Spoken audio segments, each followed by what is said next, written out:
আজকে কোরআন মাজিদ থেকে ভূমিকম্প নামক একটা সূরা থেকে আপনাদেরকে আলোচনা করব। কি নামক বলেন? কি নামক বলেন? কি নামক? কোরআন শরীফ সূরা কতগুলি আছে? 114টা। মাশাআল্লাহ, 114টা সূরা। এর ভিতরে একটা সূরা বেছে নিয়েছি, সূরাতুল জিলজাল। নাম কি? সূরাতুল জিলজাল। জিলজাল শব্দের অর্থই হতেছে ভূমিকম্প, জমিনে কম্পন। আল্লাহ রাব্বুল আলামিন কোরআন মাজিদে এই সূরার ভিতরে পৃথিবীতে মহাভূমিকম্প হবে, পৃথিবীটা ধ্বংস হবে, শেষ হয়ে যাবে, তার চিত্র আল্লাহ রাব্বুল আলামিন এই সূরার ভিতরে তুলে ধরেছেন। এই সূরাটা হতেছে মদিনায় অবতীর্ণ, অর্থাৎ হিজরতের পরে রাসূল করিম সাল্লাল্লাহু আলাইহি সাল্লামের মাদানী জিন্দেগিতে এই সূরাটা নাজিল হয়েছে। এই সূরাতে একটা রুকু আছে এবং 8টা আয়াতে শেষ করা হয়েছে।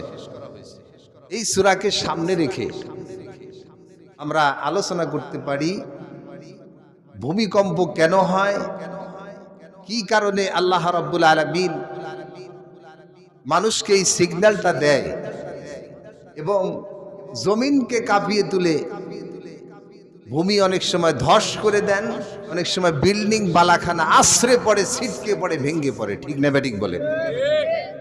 এটার কারণটা কি? এই কারণকে উদ্ঘাটন করতে হবে।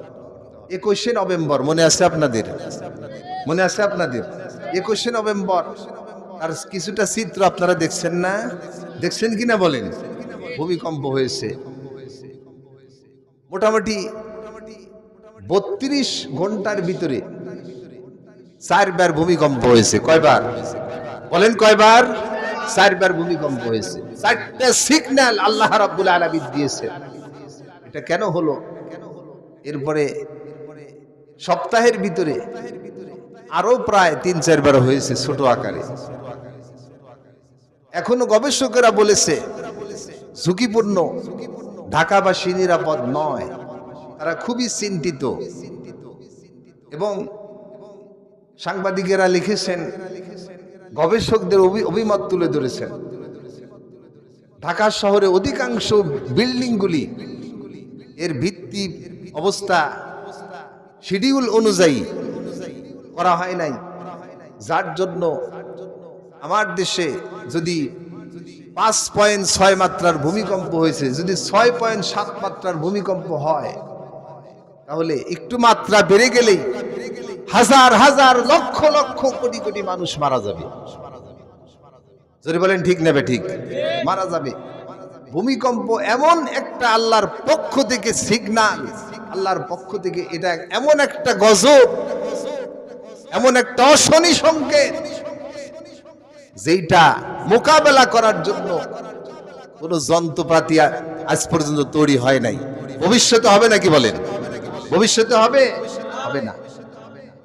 আল্লাহ রাব্বুল আলামিন তিনি সিগন্যাল দিয়ে দেখায় দিতেছেন, ওহে দুনিয়ার মানুষেরা, তোমরা আমি আল্লাহর ইবাদত বন্দেগী, আল্লাহর গোলামি, আল্লাহর হুকুম আহকাম বাদ দিয়ে তোমরা কার পিছে ছুটতেছো?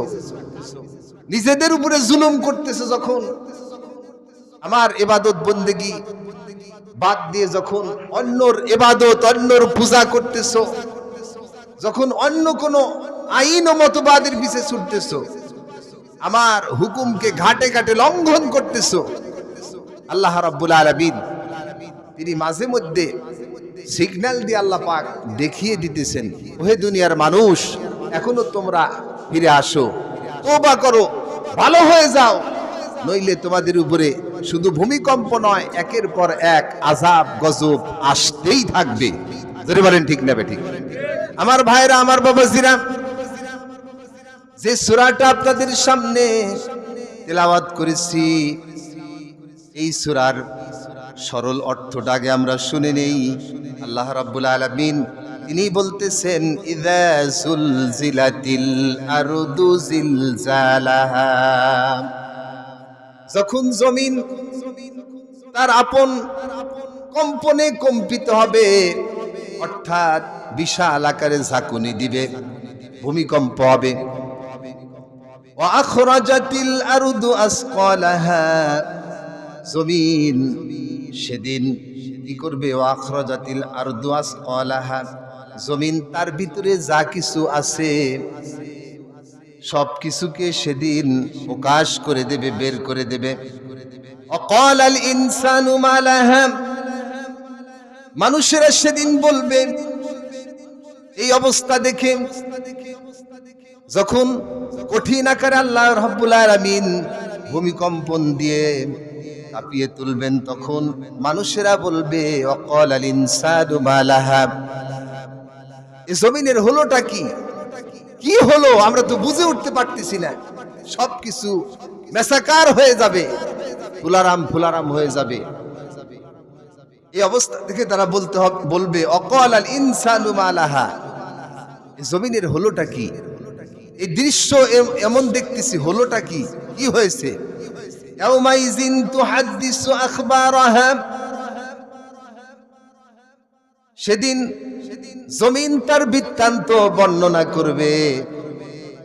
বিআন্না রাব্বাকা আওহা লাহা, এটা এই জন্যই করবে যেহেতু এই জমিনের প্রতি জমিনের সৃষ্টিকর্তা আল্লাহ রাব্বুল আলামিনের নির্দেশ এসে যাবে।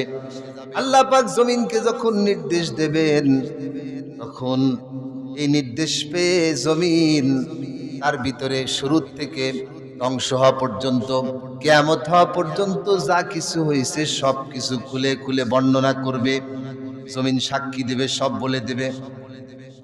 ইয়াউমাইযি ইয়াসদুরুন নাসু আশতাতাল লিইউরাউ আমালাহুম, সেদিন মানুষেরা এমন একটা দৃশ্য, এমন একটা অবস্থা সৃষ্টি হবে, মানুষেরা সেদিন তাদের আমল সমূহ, তাদের কর্মসমূহ, ভালো মন্দ যত আমল করেছে, কর্ম করেছে, সব কিছু সেদিন নিজের চোখে সেদিন দেখতে পাবে। ফামান ইয়ামাল মিসকালা যাররাতিন খায়রান ইয়ারা, আল্লাহ রাব্বুল আলামিন এমন কিছু নাই যা আল্লাহ পারেন না। আল্লাহ রাব্বুল আলামিন ইন্নাল্লাহা আলা কুল্লি শাইইন কাদির, আল্লাহ পাক সবকিছু পারেন, সব বিষয়ে সর্বশক্তিমান। ঠিক না বেঠিক বলেন? আল্লাহ পাক সেদিন দেখায় দেবেন বান্দা যা কিছু আমল ও কর্ম করেছে, বান্দার কাছে যদিও সেটা তুচ্ছ হয়, সেটা গণনা করতে পারে না, সেটা যদি জাররা পরিমাণ হয়, জাররা পরিমাণ হলেও আল্লাহ রাব্বুল আলামিন বান্দাকে সেদিন চাক্ষুষভাবে দেখিয়ে দেবেন। বান্দা জীবনে সামান্য পরিমাণ, সেটা যদি সরষে দানা পরিমাণ হয়, সেটা যদি গমের সমান হয়, সেটা যদি ওই যে সূর্যের যখন আলোতে এরকম ঘরের ভিতরে টিনের ফাঁক দিয়ে যখন আলো চলে আসে, ওর ভিতরে যে সেতা ময়লা গুড়ি ওলে, এগুলো আমরা আপনারা দেখি কিনা বলেন? দেখি না আমরা? ওইটাকে আমরা দেখে বলি এটা জাররা, কিন্তু আল্লাহর কাছে ওর চাইতে তুচ্ছ জিনিস রব্বুল কারীম তিনি সেদিন দেখাতে পারবেন। পারবেন কি পারবেন না বলেন? যেরকম আল্লাহু আকবার, দেখাতে পারবেন সেদিন। আল্লাহ রাব্বুল আলামিন বলতেছেন ফামান ইয়ামাল মিসকালা যাররাতিন খায়রান ইয়ারা, বান্দা যা কিছু ভালো কাজ করবে, নেক কাজ করবে, সৎ কাজ করবে, নেক আমল করবে, সেটা যদি তুচ্ছ হয়, জাররা পরিমাণ হয়, সরিষা দানা পরিমাণ হয়, আল্লাহ রাব্বুল আলামিন সেটা সেদিন বান্দাকে চাক্ষুষভাবে চোখের সামনে দেখায় দিবেন। জোরে কোন সুবহানাল্লাহ। ওয়া ইয়ামাল মিসকালা যাররাতিন শাররান ইয়ারা, বান্দা তার জীবনে যত মন্দ কাজ করেছে, বদ আমল করেছে, খারাপ কাজ করেছে, সেটা যদি বড় হয়, সেটা যদি ছোট হয়, তুচ্ছ হয়, জাররা পরিমাণ হয়, বান্দার কাছে কিছু না মনে হলেও আল্লাহ রাব্বুল আলামিন সেটাকে গুরুতর করে দেখিয়ে দেবে। আল্লাহ কি সেটা পারবেন না পারবেন না বলেন? পারবেন কি না? পারবেন অবশ্যই। আমার ভাইরা, বাবাজিরা, আজকে যে সূরা আপনাদের সামনে তেলাওয়াত করেছি, এই সূরার সরল অর্থ আপনাদের সামনে পেশ করলাম। এবার আসুন আমরা একটু সূরার ভিতরে প্রবেশ করি। আমরা এর ভিতরে এই কারণগুলি উদ্ঘাটন করি এবং এই সূরা থেকে আমরা কি শিক্ষা পেলাম, আজকে সেই শিক্ষা নিয়ে তওবা তিল্লা করে মোনাজাত করে বাড়িতে ফিরবো। রাজি আছি কিনা সবাই? রাজি আছি ইনশাআল্লাহ। আমার বন্ধুগণ, আমার ভাইরা, বাবাজিরা, অনেক কথা ছিল, রাত্রি শেষ হয়ে যাবে, এই সূরার তাফসীর শেষ করতে পারবো না, কিন্তু সংক্ষিপ্তভাবে আমরা আলোচনা করতে চাই। যেগুলো মূল কথা না বললেই নয়, সেই কথাগুলো আমাদের আজকে শুনতে হবে। বিশ্বনবী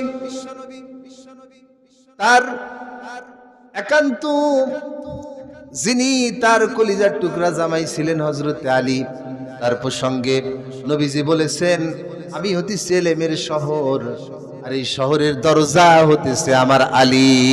সুবহানাল্লাহ। রাসূল সাল্লাল্লাহু আলাইহি সাল্লাম তিনি হতেছেন ইলমের শহর, আর সেই শহরের দরজা হতেছে হযরতে আলী কাররামাল্লাহু ওয়াজহাহু। আমার বন্ধুগণ, তিনি রাসূল করিম সাল্লাল্লাহু আলাইহি ওয়াসাল্লামকে প্রশ্ন করেছিলেন এই প্রসঙ্গে, এই ভূমিকম্প প্রসঙ্গে, তাকে উত্তর দিয়েছিলেন। আবার রাসূল করিম সাল্লাল্লাহু আলাইহি ওয়াসাল্লামের জলিলুল কদর সাহাবী ছিলেন হযরত আবু হুরায়রা রাদিয়াল্লাহু তাআলা আনহু। আবু হুরায়রার নাম কিন্তু আবু হুরায়রা নয়, তার নাম কিন্তু হতেছে আব্দুর রহমান। কি নাম বলেন সবাই? কি নাম? আব্দুর রহমান। আব্দুর রহমান।